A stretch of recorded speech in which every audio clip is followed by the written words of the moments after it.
Assalamualaikum warahmatullahi wabarakatuh. Saya doakan semoga Bapak Ibu dalam keadaan sehat walafiat sehingga bisa beraktivitas dalam sehari-hari. Seperti biasa dalam ba'da duhur sholat di Istiqlal pada Sabtu 2 November 2024 atau 2000 maksud saya tanggal 29 Rabiul Akhir 1446 Hijriah diselenggarakan atau dilaksanakan dialog duhur yang pada hari Sabtu ini disampaikan oleh Kiai Haji Romli Jawahir LCMA. Pada kesempatan ini beliau akan mengkaji tentang tafsir Al-Munir. Tentang ayat yang dibahas adalah surah Luqman ayat 33 dan 34. Ini mari kita ikuti bersama-sama agar kita memperoleh ilmu yang bermanfaat untuk keimanan kita semuanya. Wassalamualaikum warahmatullahi wabarakatuh.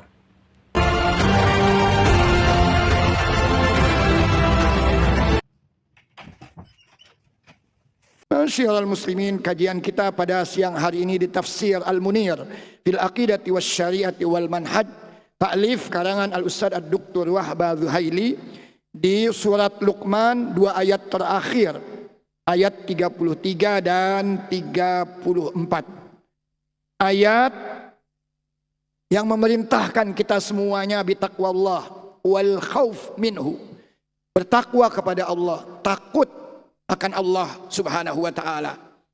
Bedakan antara takut kepada Allah dengan takut kepada makhluk. Takut kepada makhluk mungkin kita menghindar, tapi takut kepada Allah justru sebaliknya kita makin mendekat. Wal khasyah min yaumil qiyamah, kita juga khawatir, kita juga takut akan hari kiamat yang begitu mengerikan. Maka di tafsirnya Profesor Wahba Az-Zuhaili, beliau mengatakan dengan tafsir seperti ini: amarullah ta'ala bitaqwallah wa bil khaufi minhu wa bil khasyati min yaumil qiyamah.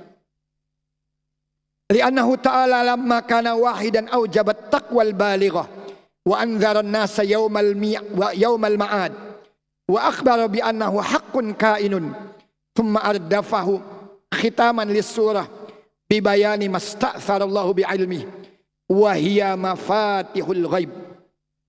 Li'annahu ba'da hadzal inzar ka'anna qailan qala famata yakunu hadzal yawm fa ujib bi anna al-ilma bi hadhihi al-umur la yahsulu li ghayrillah walakin yawmal mi'ad kainun la budda minhu wa illam ya'lamin nas waqtah wallahu qadirun alaihi. Ya syiarul muslimin, ayat ini menceritakan bagaimana Allah Subhanahu wa ta'ala menyuruh kita semuanya umat manusia untuk bertakwa, takut kepada Allah dengan mendekat kepada Allah Subhanahu wa ta'ala. Khasyah, takut juga akan hari kiamat, hari yang amat sangat mengerikan. Kita nggak tahu kapan akan terjadinya. Di ayat yang terakhir Allah juga menceritakan tentang mafatihul ghaibil khamsah. Ada 5 hal hanya Allah lah yang tahu dengan pasti kapan terjadinya. Yang 5 ini diterangkan di firman Allah surat Luqman ayat 34, innallaha indahu ilmus sa'ah, kapan terjadinya hari kiamat. Wa yunazzilul ghais, kita juga tidak tahu dengan pasti kapan akan turunnya hujan. Meskipun mungkin ada forecast, ada semacam ramalan cuaca kapan hujan akan turun, tapi seseorang sehebat apapun dia tidak tahu dengan pasti kapan, di mana hujan itu akan turun, seberapa besar hujan itu akan turun. Wa ya'lamu ma fil arham, dan hanyalah Allah yang tahu tentang apa yang ada di rahim seorang perempuan. Meskipun mungkin teknologi saat ini sudah canggih, orang mungkin perempuan yang sedang hamil dengan USG bisa tahu mungkin seseorang jenis kelaminnya, tapi hanya itu mungkin. Dan itu pun bisa salah. Mungkin hasil USG-nya mengatakan anaknya perempuan, tapi ternyata yang lahir laki-laki. Belum lagi bagaimana kondisi yang lahir, apakah sempurna atau tidak sempurna. Belum lagi bagaimana nanti setelah dia lahir, apakah dia cacat atau tidak cacat. Wa ya'lamu ma fil arham. Hanya Allah yang mengetahui dengan pasti apa yang ada di dalam rahim. Wa ma tadri nafsun madza taksibu ghadan. Seseorang tidak tahu apa yang akan terjadi esok. Dan seseorang tidak tahu wa ma tadri nafsun bi ayyi ardin tamut. Kita tidak tahu di bumi mana ajal akan datang menjemput kita semuanya. Innallaha alimun khabir. Hanya Allah lah yang tahu dengan pasti akan hal tersebut. Seperti hari ini kita kehilangan seorang ulama, Al-Hadj Sofwan Nidhomi. Tadi malam dia masih membersamai banyak jamaah. Dia masih mengisi ceramah maulid. Tadi malam sekitar pukul 3 menjelang subuh ketika dibangunkan. Wa ma tadri nafsun madza taksibu ghadan. Nyata sudah terbujur kaku. Kita doakan mudah-mudahan guru kita Al-Hadj Sofwan Nidhomi mendapatkan tempat terbaik di sisi Allah Subhanahu wa taala. Kuburnya dijadikan raudhah min riyadil jinan. Masyiral muslimin. Saya baca tafsirnya di buku At-Tafsir Al-Munir fil Aqidati Wasyari'ati wal Manhaj karangan Profesor Dr. Wahba Az-Zuhaili. Nanti mungkin akan dipandu oleh rekan kami Ustaz Ibrahim jika masih memungkinkan untuk diadakan tanya jawab sekitar materi yang saya sampaikan. Tafsirnya sebagai berikut, ya ayuhan nasu taqwa rabbakum ya ayuhal bashar min kuffarin wa mu'minin khafullah alladhi khalaqakum wa razaqakum wa sakhkhara lakum hadzal kaun wahdharu iqabah wahshaw yawman shadidal haul huwa yaumul qiyamah alladhi la yughni fihi walidun an waladihi falau arada ay yufdiyahu bi nafsihi lamma qubila minhu wala mauludun huwa mughnin an walidihi aw nafi'in walidah syai'an walau arada fida'a walidihi binafsi lam yakbalillah minhu idh la yastati'u ahadun ay yashfa'a bihadin illa biiznillah wala jadwa indallah illa bil amal as-salih alhasil fil hayatid dunya. Saya terjemahkan secara bebas. Hai manusia, baik yang mukmin maupun yang kafir, takutlah kepada Allah Subhanahu wa taala yang menciptakan kalian dan menganugerahkan kalian rizki, menciptakan alam semesta. Takutlah akan siksa Allah Subhanahu wa taala. Takutlah akan hari yang begitu mengerikan, yaitu hari kiamat. Jika hari ini terjadi, maka la yajzi walidun an waladihi. Orang tua atau bapak tidak bisa memberikan pertolongan kepada anaknya.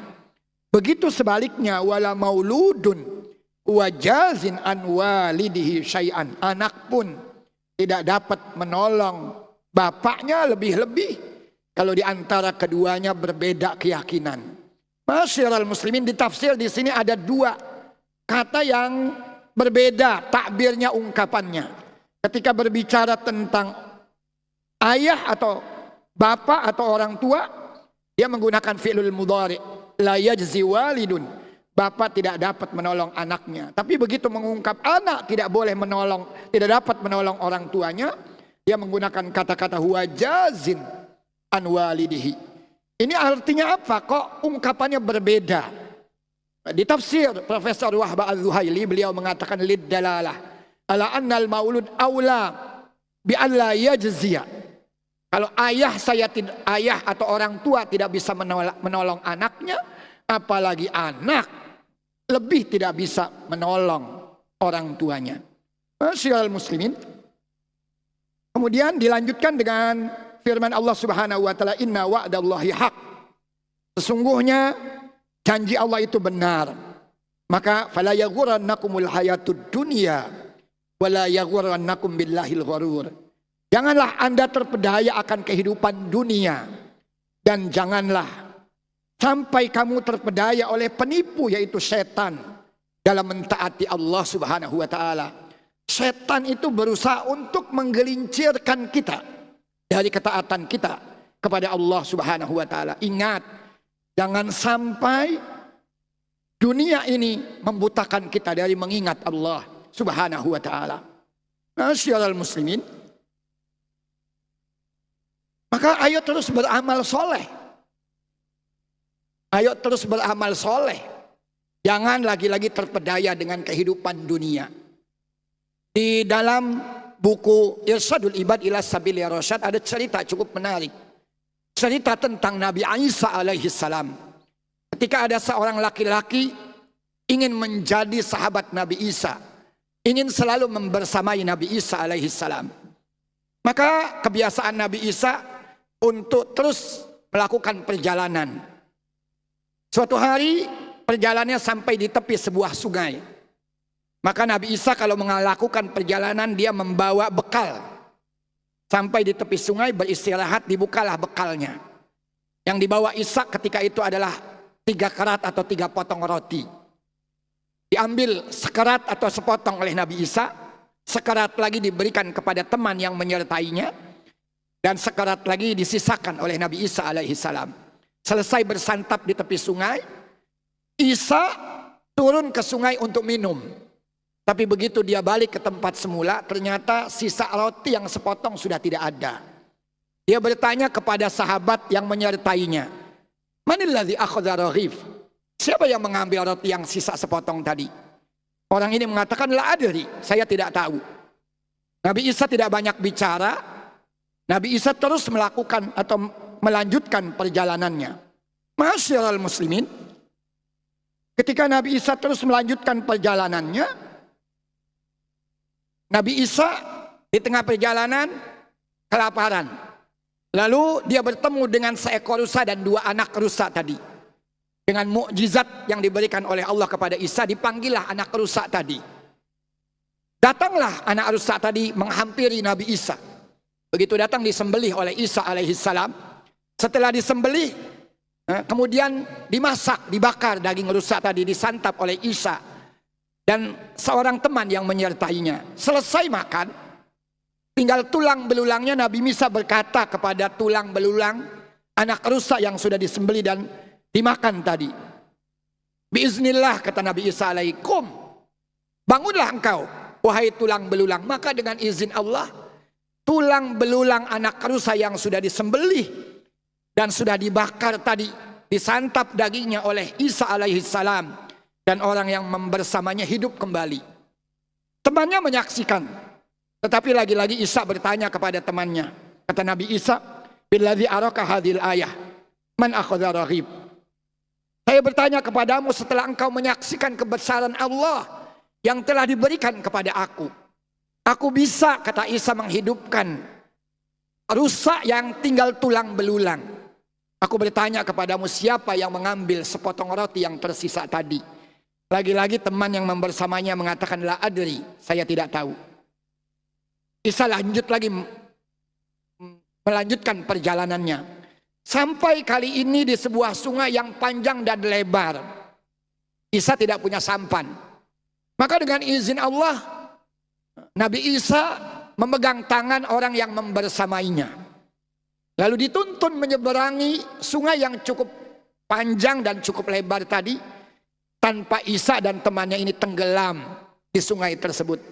Setelah sampai di tepian sungai, lagi-lagi Isa berkata kepada temannya, kata Nabi Isa, "As'aluka billadzi araka hadhil ayah, man akhadha raghif."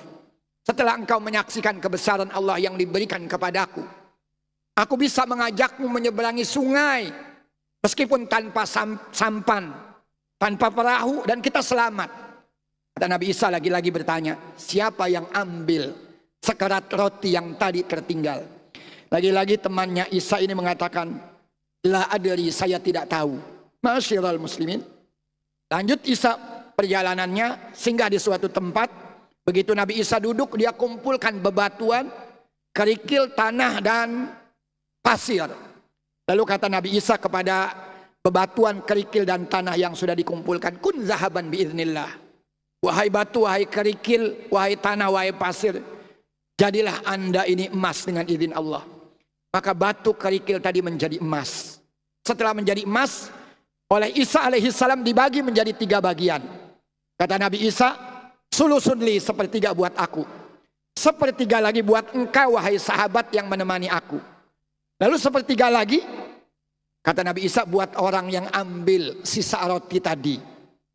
Kalau semula orang yang membersama Isa tidak pernah mengaku siapa yang mengambil roti, tapi begitu tersisa sepertiga bagian dari emas yang dengan izin Allah bebatuan itu berubah menjadi emas, maka teman yang menyertai Nabi Isa pun mengatakan, sayalah yang ambil roti tadi. Maka kata Nabi Isa, kalau begitu, khudh hadhihi kulluh, ambil semuanya buat Anda. Hadza firaqu baini wa bainak. Saya sepertinya tidak bisa membersamai Anda lagi karena saya tidak bisa membersamai orang yang suka berkhianat. Ma'asyiral muslimin, setelah ditinggal Nabi Isa, sahabatnya ini membawa emas yang tadi. Di tengah jalan dia bertemu dengan dua orang laki-laki. Lalu orang laki-laki berusaha mengambil emas-emasnya, bahkan ingin membunuhnya. Tapi kata orang yang membawa emas ini yang pernah menjadi sahabat Nabi Isa, jangan kau bunuh aku, kita bagi 3 saja. Maka sepakat. Sebelum dibagi 3, mereka mengatakan kami lapar. Maka pemilik emas itu mengatakan, saya akan keluar mencari makan, kamu berdua tunggu di tempat ini. Maka keluarlah seorang ini, pemilik emas yang tadi diberikan oleh Isa, mencari makan. Tapi di tengah perjalanan, orang ini punya niat buruk. Untuk apa aku bagi ber3 emas ini? Lebih baik aku racun 2 orang yang akan mengambil emas ini. Maka maka makanan yang sudah didapat itu diracun. Tapi 2 orang yang tadi menanti orang ini pun punya niat buruk. Untuk apa kita bagi 3? Kalau dia nanti datang, tanpa tanya lagi, ayo kita bunuh saja. Maka mereka pun bersepakat untuk membunuh pemilik emas tadi. Datanglah pemilik emas membawa makanan, tapi makanan itu sudah diracun. Tanpa bertanya lagi, begitu dia datang membawa makanan oleh 2 orang yang akan mengambil emasnya, sahabat Nabi Isa yang sudah berpisah tadi langsung dibunuh. Maka tinggal mereka berdua. Sebelum mereka membagi emas-emasnya, lalu orang ini menyantap makanan yang sudah dibeli oleh pemilik emas itu tadi. Padahal makanan itu sudah diracun. Ujung-ujungnya 3 orang ini wafat saat itu juga. Lewatlah Nabi Isa alaihi salam. Di hadapan mereka bertiga yang sudah wafat. Lalu Nabi Isa mengatakan, hadhid dunya fahdharuha, inilah dunia, maka berhati-hatilah kalian semuanya. Di ayat ini Allah Subhanahu wa taala mengingatkan kita, fala taghurrannakumul hayatud dunya. Jangan kalian terpedaya dengan kehidupan dunia. Masyiral muslimin, Islam sebetulnya menyuruh kita kaya. Mana buktinya? Islam menyuruh kita bersedekah, berinfak, berzakat. Kalau kita tidak punya uang, mana mungkin kita bisa berinfak, berzakat, bersedekah. Islam menyuruh kita untuk haji. Mana mungkin kalau Islam tidak menyuruh kita itu kaya, kita bisa menunaikan ibadah haji, karena haji itu bagi yang mampu. Tapi ingat, genggam harta itu dengan tanganmu. Ij'aluha fi aydikum wala taj'aluha fi qulubikum. Genggam dengan tanganmu, jangan genggam dengan hatimu. Jangan terpedaya dengan kehidupan dunia. Wala yaghurrannakumullahu al-gharur. Ini al-gharur, ini diartikan adalah syaitan. Wala yakhda'annakum asy-syaitan. Bagaimana syaitan menggelincirkan seseorang? Dia menggelincirkan kita dengan mengatakan bahwa Allah itu halim. Allah itu tidak akan segera menyiksa kita jika kita melakukan salah dan dosa. Allah itu Maha Pengampun, benar, sehingga tanpa kita sadari akhirnya terus kita terperosok ke dalam salah dan dosa. Sementara setan itu menari-nari di hadapan kita sambil mengatakan, Allah akan mengampuni dosa kalian. Allah itu Maha Penyabar. Allah itu akan menangguhkan dosa kalian. Jika kalian satu saat bertaubat, maka Allah akan mengampuni dosa-dosa kalian. Tanpa kita tahu, wa ma tadri nafsun madza taksibu ghadan. Jangan-jangan belum lagi kita bertaubat akan salah dan dosa kita, ajal sudah datang menjemput kita semuanya. Ada hadis dari Sa'id ibnu Jubair radhiyallahu an. Al-ghurah billah artinya orang itu terpedaya oleh setan dari mengingat Allah Subhanahu wa taala. Dengan cara apa setan mempedaya kita? Ayatamadda ar-rajul fil ma'siyah. Orang itu terus terbenam dalam maksiatnya. Wa yatamanna 'ala Allahu al-maghfirah. Sementara dia berharap bahwa Allah Subhanahu wa taala akan membukakan pintu taubat. Hati-hati. Jangan menunda-nunda untuk segera bertaubat kepada Allah Subhanahu wa taala. Kemudian di ayat yang terakhir Allah lebih mempertegas bahwa masalah gaib, terutama mafatihul gaib al-khamsah, hanya Allah lah yang tahu. Masyiral muslimin, ayat ini turun diceritakan oleh Ibnu Jarir wa Ibnu Abi Hatim dari Mujahid. Ja'a rajulun min ahlil badiyah. Seorang Arab pedalaman itu datang ke hadapan Rasulullah sallallahu alaihi wasallam. Lalu dia bertanya, faqala inna mar'ati hubla fa akhbirni bima talid wa biladuna mujdibah fa akhbirni mata yanzilul ghais wa qad alimtu mata wulidtu fa akhbirni mata amut. Dia tanya sama Rasulullah sallallahu alaihi wasallam, orang Arab Badui, wahai Rasulullah, istri aku sedang hamil, beritahu aku kapan dia akan lahir, bagaimana anaknya. Aku tinggal di suatu daerahku saat ini ditimpa paceklik, hujan sudah lama tidak turun, beritahu aku ya Rasulullah, kapan hujan akan turun. Lalu dia juga mengatakan kepada Rasulullah, ya Rasul, aku tahu kapan aku lahir. Mungkin begitu dia sudah terlahir, dia tahu kapan aku lahir. Tapi dia nanya sama Rasulullah, akhbirni mata amut, beritahu aku kapan aku wafat. Maka turunlah ayat ini yang disebut-sebut sebagai mafatihul ghaibi al-khamsah. Yang 5 ini adalah, yang pertama adalah innallaha indahu ilmus sa'ah, tentang hari kiamat, kapan terjadinya. Tidak ada seorang pun yang tahu. Dari sebesarnya memang di sebuah hadis diterangkan bahwa hari kiamat itu akan jatuh pada hari Jumat. Tapi Jumat kapan? Kita tidak tahu.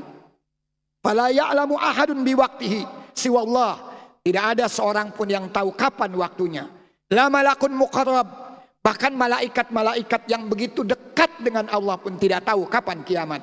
Wala nabiyyun mursal, bahkan nabi-nabi yang pernah diutus oleh Allah pun tidak tahu kapan kiamat itu akan datang. Persis seperti firman Allah di dalam surat Al-A'raf ayat 187, la yujalliha liwaqtiha illahu. Tidak ada seorang pun yang dapat menjelaskan waktu terjadinya kiamat selain dari Allah Subhanahu wa taala.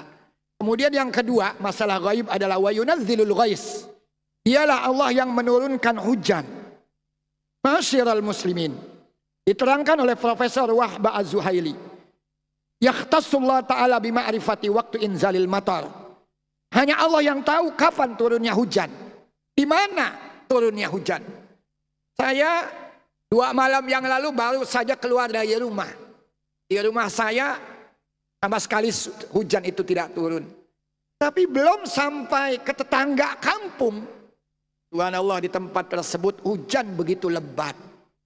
Masyiral muslimin, kapan turunan hujan, di mana hujan tepatnya itu akan turun, tidak ada yang tahu. La ya'lamu illallah. Fa'in amara bihi, kalau dia memerintahkan malaikat yang bertugas menurunkan hujan, barulah alimat al-malaikah. Malaikat itu baru tahu kapan akan diturunkan hujan dan di mana. Masyiral muslimin, saya katakan lagi di sini ditulis oleh Profesor Wahba Az-Zuhaili. Wa amma nasratul arsad al-jawiyah. Kalau kita sekarang mungkin semacam ramalan cuaca. Ramalan cuaca kadang dia beramal kapan turunnya hujan. Tapi ini cuma sekedar ramalan. Kadang ramalan tersebut berbeda dengan kenyataannya. Wa innama huwa takhmin wa dhann, kata Profesor Wahba Az-Zuhaili, penulis tafsir Al-Munir fil Aqidati Wasyariah wal Manhaj. Peramal pun yang meramalkan tentang cuaca hari itu, dia hanya bisa menaksir, dia hanya menduga-duga, dia hanya melakukan persangkaan. Qad yahdusu naqidah, bahkan yang terjadi itu berbeda dengan apa yang sudah diprediksi.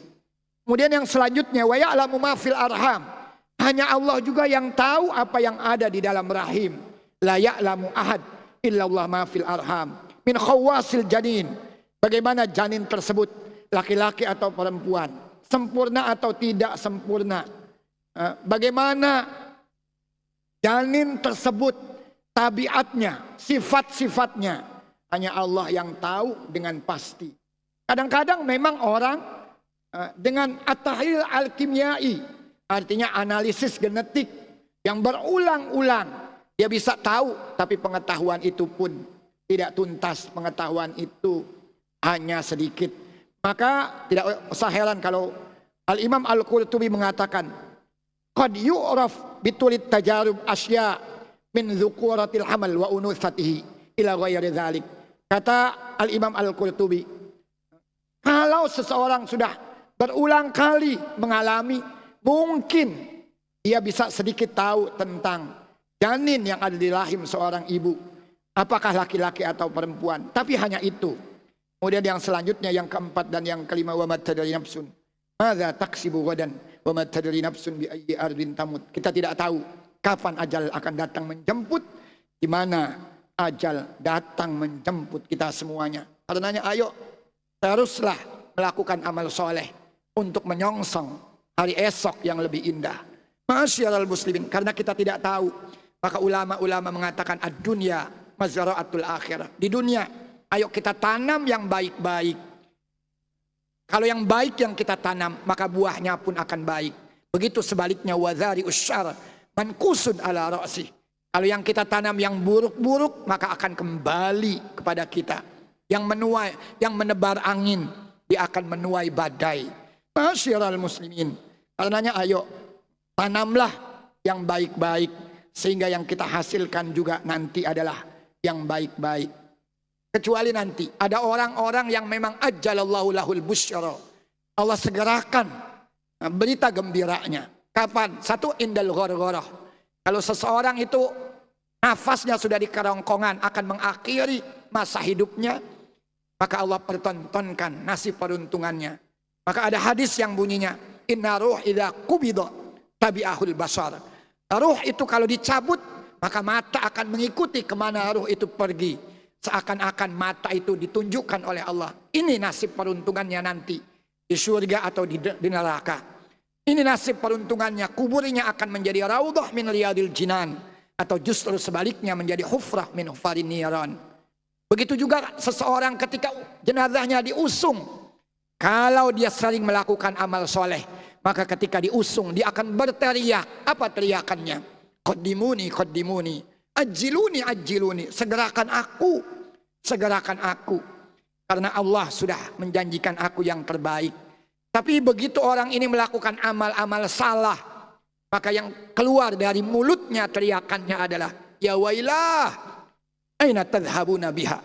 Celaka, mau dibawa kemana jasadku ini.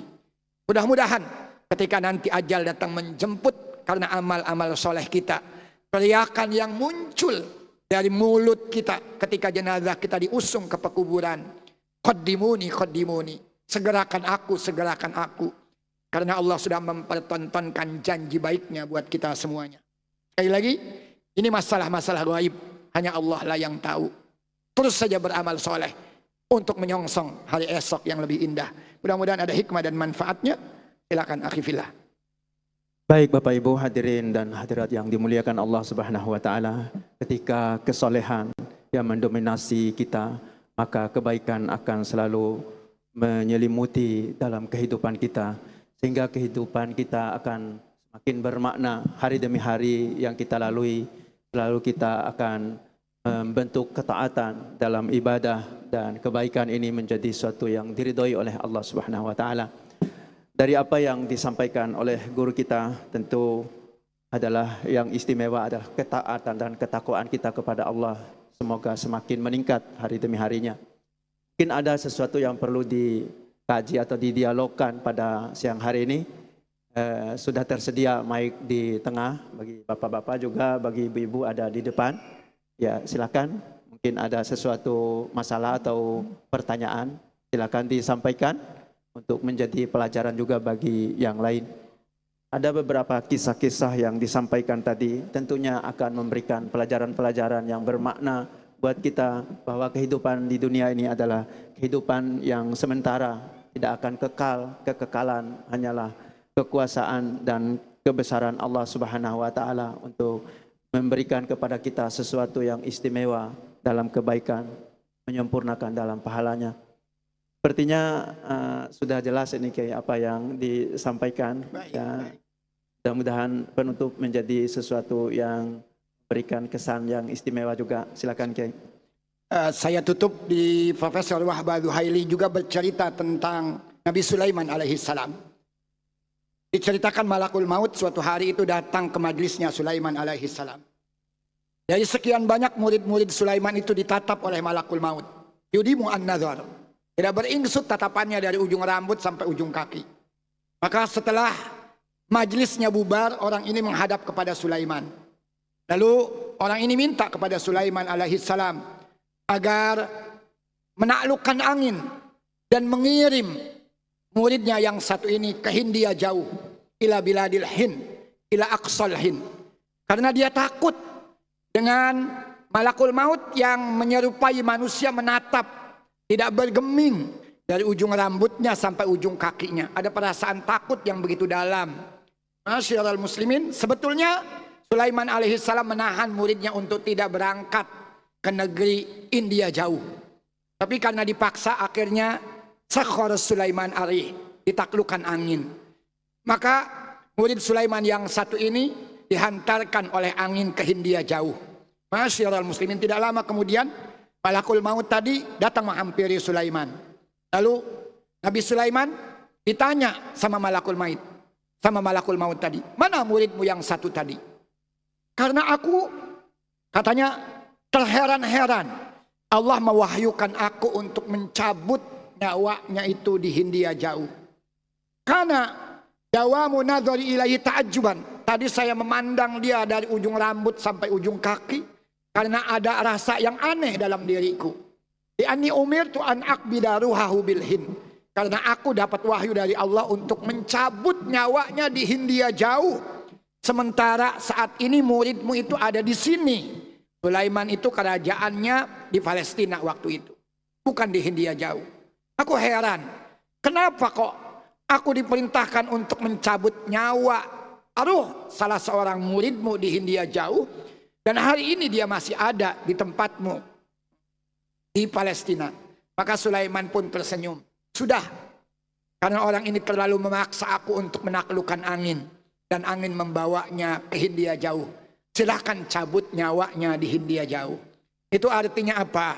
Dimanapun kita berada, lari kemanapun, kalau ajal memang sudah menjemput, maka kita tidak bisa lepas dari yang namanya ajal. Wa tadri nafsun madza taksibu gadan, wa tadri nafsun bi ayyi ardin tamut. Karenanya ayo saya mengajak terus berbekal, terus istiqomah untuk menyongsong hari esok yang lebih baik. Mudah-mudahan ada hikmah dan manfaatnya. Astaghfirukum dan Allah wa iyyakum ajmain billahi taufiq wal hidayah wal ridha wal inayah. Wassalamualaikum warahmatullahi wabarakatuh. Waalaikumsalam warahmatullahi wabarakatuh.